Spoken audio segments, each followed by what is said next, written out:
En el marco del simposio Pensamiento Económico y Emergencia de los Estudios de Economía y Empresa, coordinado por las profesoras Elena Gallego, Begoña Pérez Calle y Estrella Trincado, quisiera presentar esta ponencia sobre la formación de economistas profesionales en Colombia, de los ascendistas a la tecnocracia, en un recorrido muy rápido, desde la independencia hasta mediados del siglo XX, por la formación y el papel de la economía y los economistas en Colombia. Yo soy Jimena Hurtado, profesora de la Facultad de Economía de la Universidad de los Andes. Esta ponencia hace parte de un proyecto de investigación ambicioso en el que participan Andrés Álvarez y Sofía Meléndez de la Universidad de los Andes, con quienes hemos explorado especialmente la educación en economía en el siglo XX. Y con el profesor Álvarez continuamos también con Margarita Fajardo, explorando en particular los inicios de la tecnocracia en Colombia, como este cuerpo de economistas profesionales que utilizan la técnica y el análisis económico para diseñar, evaluar e informar la política económica. Y en este proyecto también hemos trabajado con Andrés Álvarez y Andrés Mauricio Guiot Isaac sobre la tecnocracia en Colombia en un sentido más amplio, pero en especial alrededor de los inicios de la formación profesional en economía en el país, asociada con la misión de 1949 del Banco Mundial a Colombia, mejor conocida como la misión Curry, de la cual tendremos oportunidad de hablar. En esta ocasión quisiera dividir este recorrido en tres etapas. El siglo XIX, donde la economía política hace parte de un proyecto social fundamentado en la construcción de una nueva ciudadanía. Luego los difíciles inicios del siglo XX y que más o menos hasta los años 40 marcan la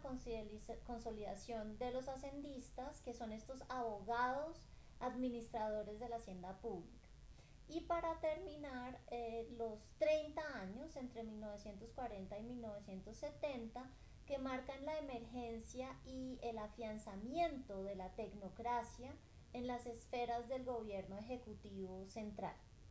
La continuidad entre estas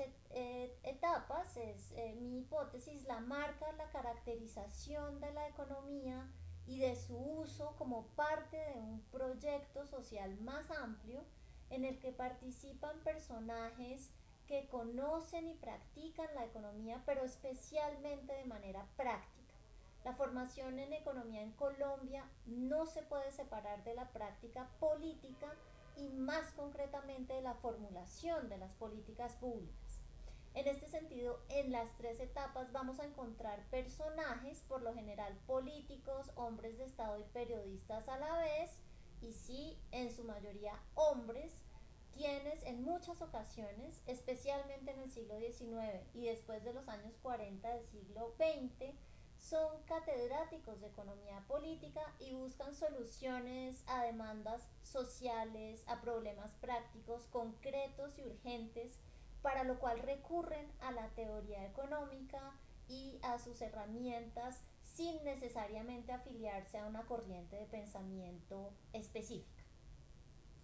Entonces el inicio de este recorrido se da con las gestas libertadoras entre 1810 y 1819, precisamente porque desde que comienza la vida republicana se establece la obligatoriedad de un curso de economía política en la formación de los estudiantes en Colombia.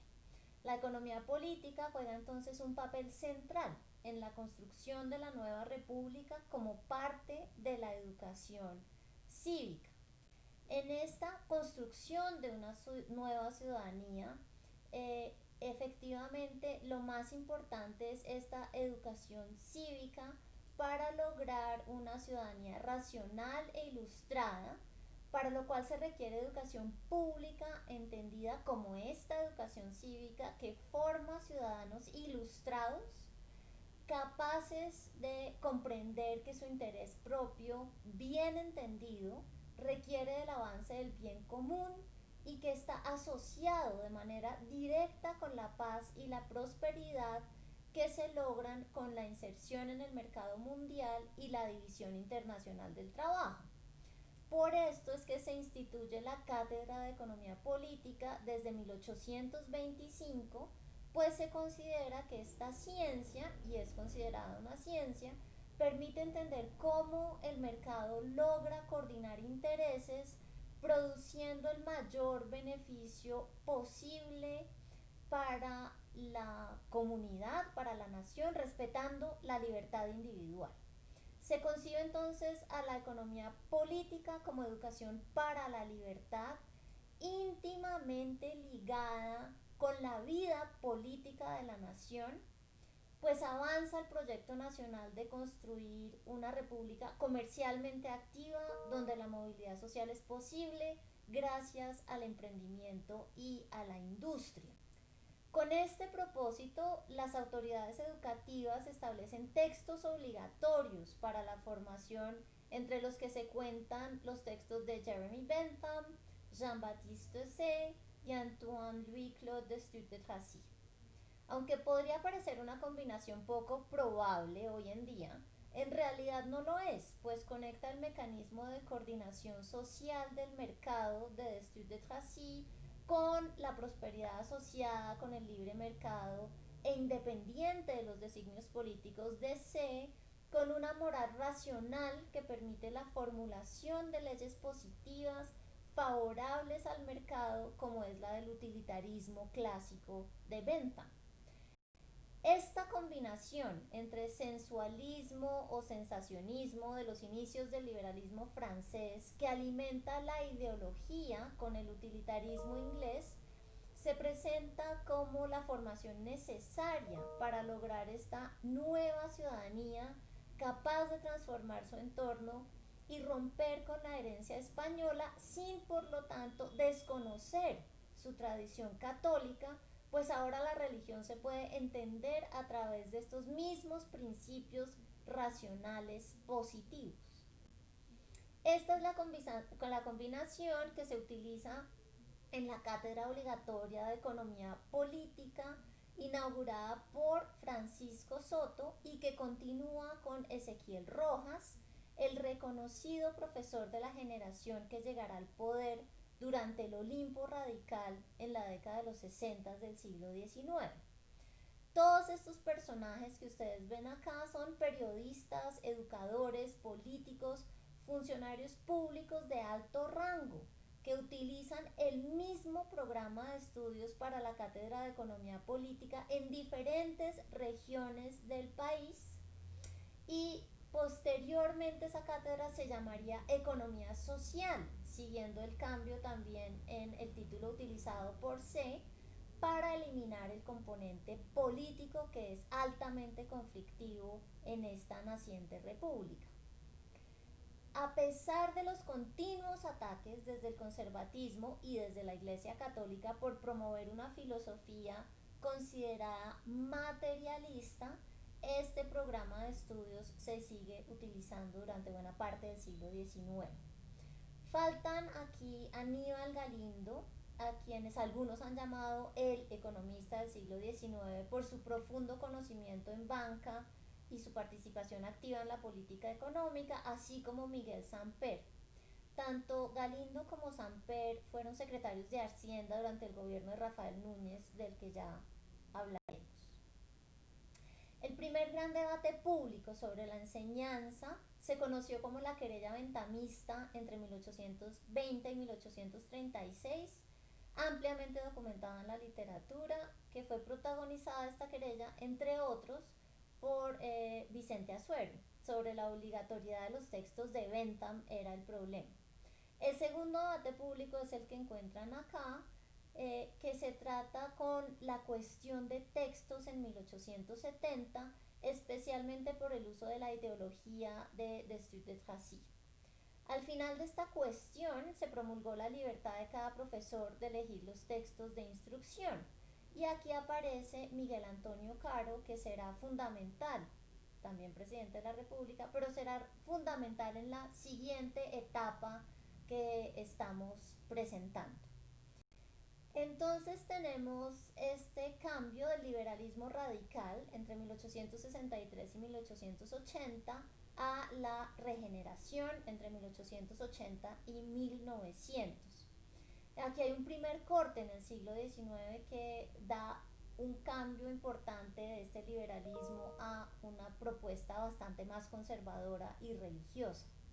Después de la Constitución de 1863, la constitución más liberal que ha tenido el país, se pasó a la de 1886, que restableció el concordato con el Vaticano y volvió a dar un lugar central a la Iglesia Católica en los asuntos de la nación y especialmente en la educación. Si bien se continuó con el proyecto económico del modelo agroexportador proteccionista, la educación cívica cambió de manera radical, dando mucho más espacio a la educación religiosa y eliminando gradualmente la cátedra de economía política, considerada como proceso de adoctrinamiento en doctrinas liberales materialistas. Sin embargo, cabe anotar que para final de siglo todavía hay evidencia de que se recurre al texto de Le Roi Beaulieu en línea con el liberalismo francés.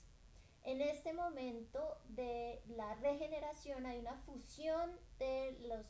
principales centros educativos del país, el Colegio San Bartolomé, la Universidad Nacional y el Colegio Mayor de Nuestra Señora del Rosario, y se nombran nuevos profesores ultracatólicos y conservadores como Carlos Martínez Silva y Nicolás J. Casas, pero a la vez se crean universidades privadas como la Universidad Externado de Colombia y la Universidad Republicana con los antiguos profesores liberales, pero finalmente desaparece la cátedra de economía política durante este periodo de la regeneración marcado por Rafael Núñez y Miguel Antonio Caro. El final de siglo marcó un periodo particularmente violento para Colombia, incluso comparado con las constantes batallas, enfrentamientos y otras guerras civiles vividas durante el siglo XIX. La Guerra de los Mil Días fue particularmente sangriento y marcó un quiebre en la vida nacional en general. A la guerra se sumó la separación de Panamá en 1903, que fue un golpe grave para los proyectos de prosperidad económica a través de la inserción en el mercado internacional. Al final del siglo XIX, entonces, Colombia en realidad no había logrado consolidar su proyecto político, económico y social, y el Estado contaba con finanzas muy precarias.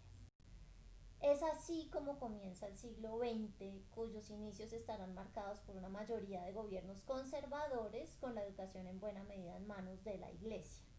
Durante los primeros 40 años de este siglo encontramos al frente de la economía nacional principalmente a abogados formados en Derecho y Ciencias Legislativas, cuya formación en economía es ante todo práctica. A través de su participación en la política y en el gobierno, estos personajes recurren a la economía, tanto a la teoría económica como a las herramientas e incluso a pensadores económicos de manera pragmática, es decir, de nuevo buscando soluciones y aprendiendo sobre la marcha y en su trabajo. Esta búsqueda de soluciones viene de nuevo, recuerden, desde el siglo XIX. No hay entonces una escuela o una corriente predominante de economía en Colombia. La economía pierde además su puesto privilegiado como parte de la educación cívica y se reivindica para quienes hacen política económica o lo que ellos llaman hacen parte de esta tradición humanista.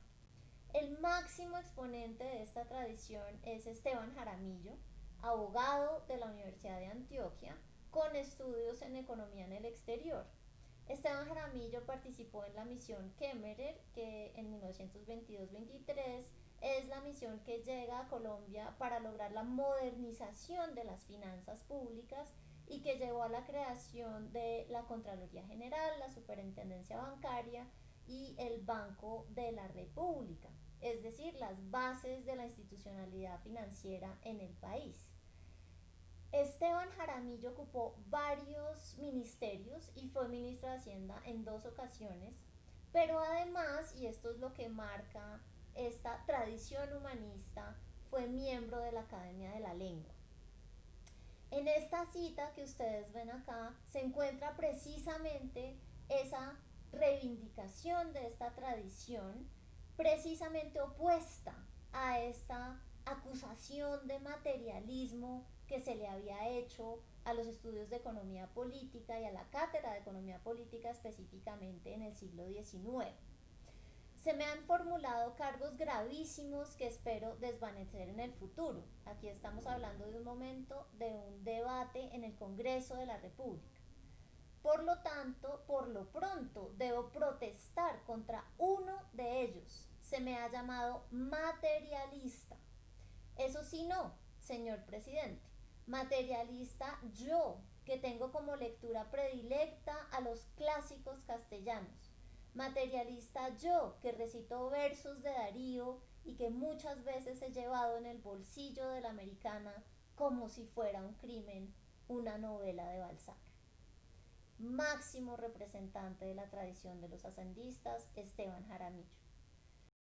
Pero a partir de los años 40 esto empieza a cambiar, especialmente con la creación de facultades y departamentos de economía en diferentes universidades del país, pero que por el momento están más dirigidas hacia el estudio y la formación en administración de empresas.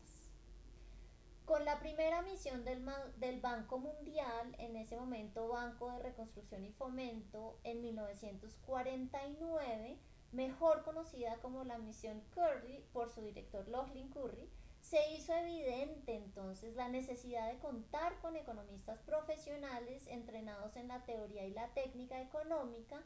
capaces de realizar análisis macroeconómicos y de insertarse en la discusión del creciente multilateralismo económico mundial. Por eso se empezaron a transformar los programas de estudios en las facultades de economía y muy especialmente el programa de la Facultad de Economía Industrial y Comercial del Gimnasio Moderno, que es y sigue siendo uno de los colegios más tradicionales en el país. Y esta facultad, al trasladarse a la Universidad de los Andes, se constituye en uno de los principales centros de formación de los tecnócratas hasta el día de hoy. El auge de la tecnocracia también estuvo empujado por nuevos arreglos institucionales en el gobierno central. Esto pasa especialmente durante el Frente Nacional. En el gobierno de Alberto Lleras, que es el primer presidente del Frente Nacional.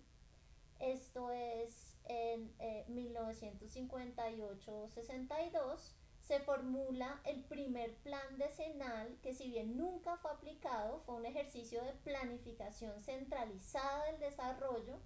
y también se crea el Departamento Nacional de Planeación y el COMPES, el Consejo Nacional de Política Económica y Social, que se convierten en los lugares privilegiados de diseño técnico o de la tecnocracia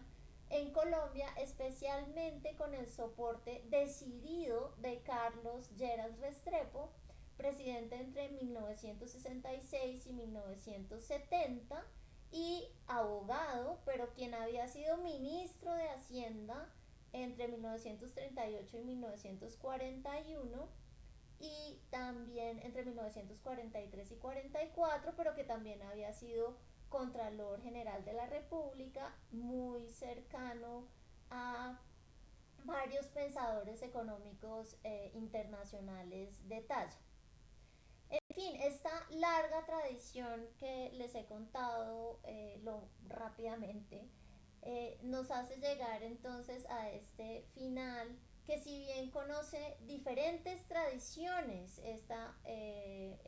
diferentes momentos de esta tradición en la formación en economía, sí conserva la constante de contar con personajes pragmáticos donde no hay una verdadera separación entre la economía como disciplina y la formulación de política económica. Por ejemplo, está esta frase de Esteban Jaramillo: no soy ministro de un solo libro, la crisis no se afronta con la letra muerta de los textos. El gobierno, más que una ciencia regida por principios inflexibles, es el arte de acertar dentro de las circunstancias. Esta larga tradición de economía pragmática que nos recuerda a Abel Cruz Santos porque todas las tesis económicas son ciertas, pero hasta cierto punto, y el verdadero economista debe adoptar una posición ecléctica entre la norma técnica y la realidad que exige concesiones. Abel Cruz, ministro secretario del Ministerio de Hacienda y director de Presupuesto Nacional a principios, durante varias ocasiones en el siglo XX. Así, entonces, entender la formación de economistas en Colombia con sus especificidades lleva a la reconstrucción de una tradición de formulación de política económica, buscando soluciones a las demandas sociales urgentes de este país. Muchas gracias.